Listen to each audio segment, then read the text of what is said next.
orders granted by the magistrate.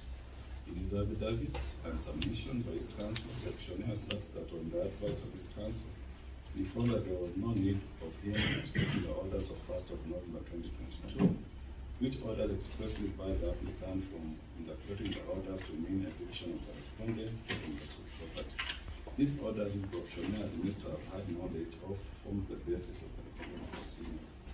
The auctioneer hearing, when asked to explain why he purported to execute the orders of the court without the warrants of the court and contrary to the order that barred the respondent from interpreting the order of the court to mean eviction, he never protested, neither did he assert that he was not aware of the orders of the court.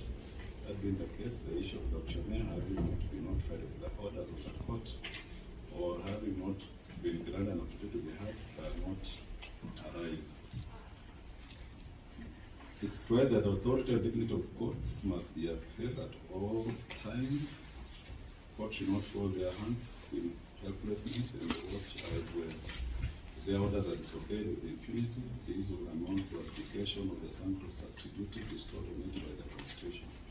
The dignity and authority of the court must be protected, and that's why those flagrant disobeying them must be punished as they lead us all to a state of anarchy.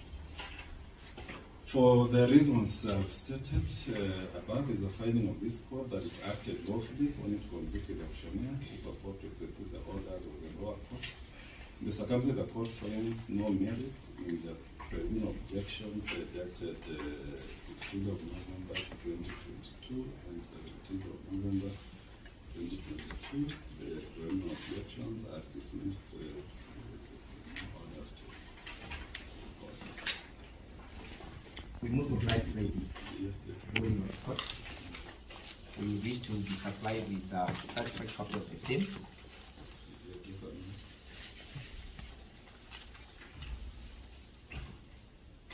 We wish to be supplied. We first of all appreciate the judgment or the ruling of the court. We wish to have a copy of the same provided to us for purposes of our analysis, as we intend to launch an appeal. We wish also to seek the intervention of the court with the supply of the certified copies of the proceedings to enable us file the said appeal. And while I am articulate, Your Honor, I am not sure whether I got clearly what you said about the pecuniary jurisdiction of the court. If you don't mind, Your Honor. What I will do, because the ruling is ready, you just have it in the next 1 hour. Yes, yes, sir. The signed copy. That's okay. Yeah, because it's a bit long. So you'll actually have it in the next 1 hour. Most obliged. Okay. I now have another application to make. Yes. But perhaps my learned friends could probably give their words on just complete the process before I make the application. Yes, my lord, I think I just associate myself with the sentiments by my colleague. And of course, you've directed we'll get certified copies of the same. We will be seeking leave to appeal.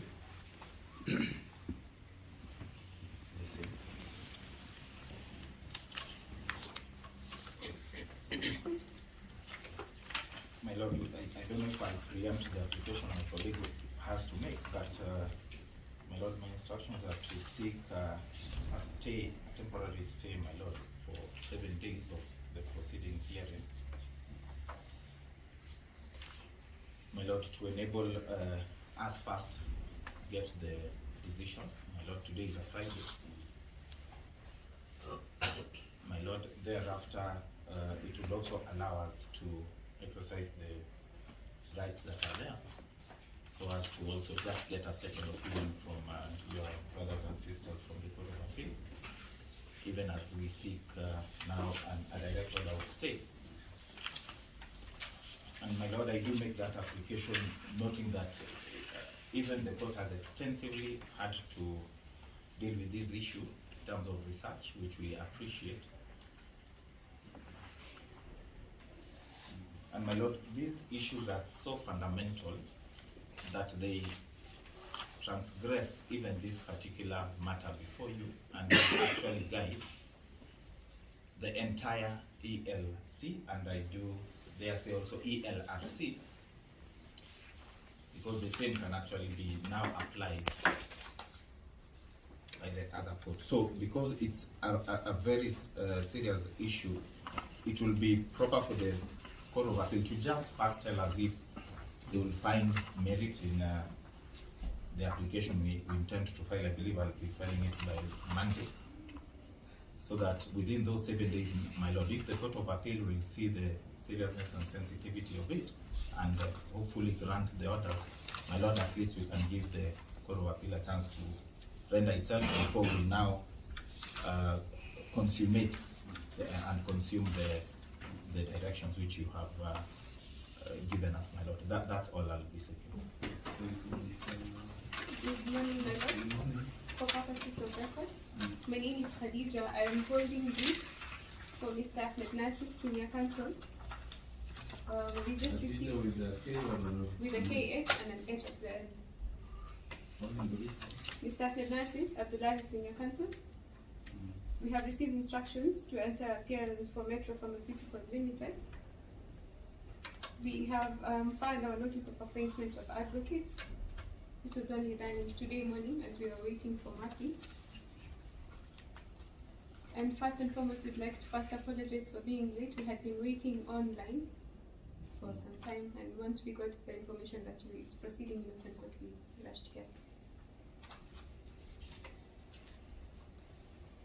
I think I'll address court last. I'll make a letter and see this address court first.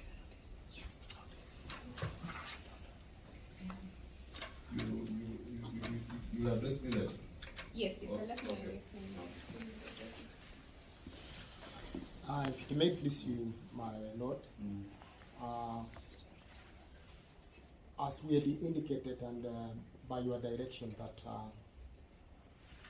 we will be addressing our application dated 16th November 2022. My lord, I've realized that part of that application has been overtaken by events. My lord, as I had indicated, the position of the Auctioneers Association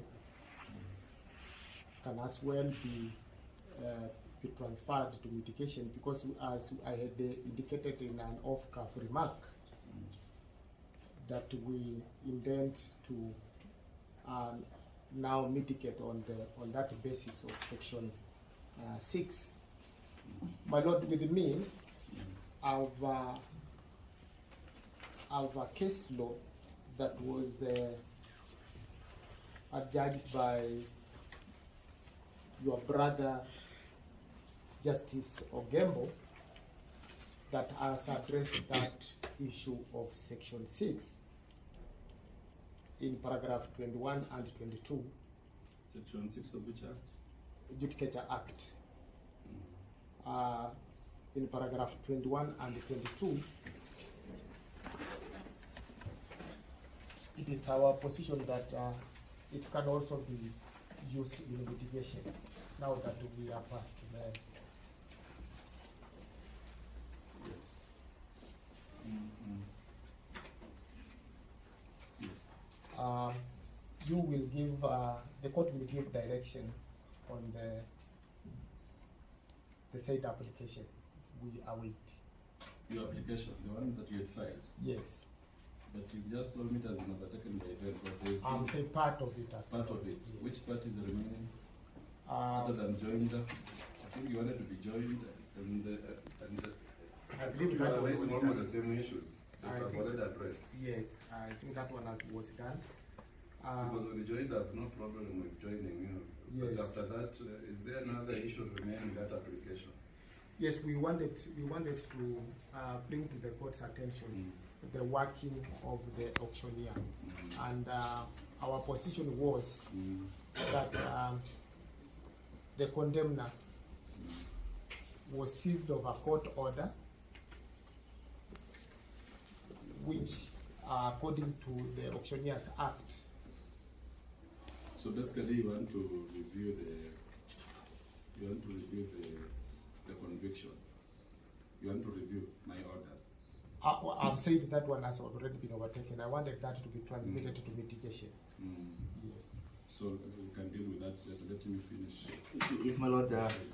We're just getting to where my learned friends has stopped. Yeah. I do not think this application has been disposed of. I think it is still on record. Although you have crossed over it, maybe we need to have certainty as to the fate of this application. Because I didn't see you addressing the application. Yeah, that's what I was saying. I will address it later. Yes. But he might be right that there's still the issue of, because I think basically what they want to do is to review my orders, which is a bit different from your POs. Yes. The POs are basically legal issues, but now him is going to the issue of reviewing. Yes. Of course, I've dealt with some of the issues, but not all. Yes. Yeah, in terms of what you had just started telling me, I will give you an opportunity, not necessarily today, for the application, but let me finish with the issue of my rule. Now I'm still dealing with my ruling.